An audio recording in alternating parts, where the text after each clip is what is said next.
My approach to leadership is really what I would call a holistic approach. In other words, how I lead myself, how I lead in my inner circles of influence, how I lead professionally, and then how I lead in organizational contexts. I put that as sort of a premise. So the first step is then how I lead in my personal life.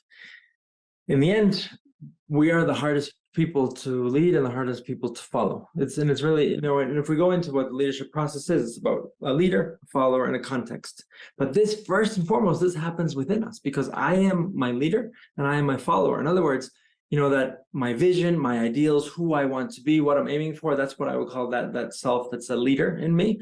And then there's my today me, who I'm following and aspiring to that. And then there's the context. And if we talk about entrepreneurship, it's just, and that's where, going back to just priorities, entrepreneurship, it's all consuming.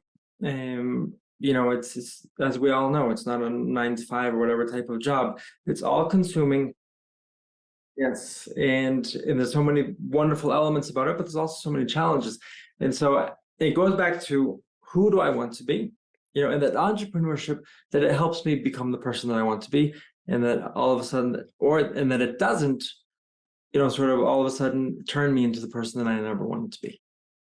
And so this requires a lot of great self-awareness. And I talk a lot about self-awareness.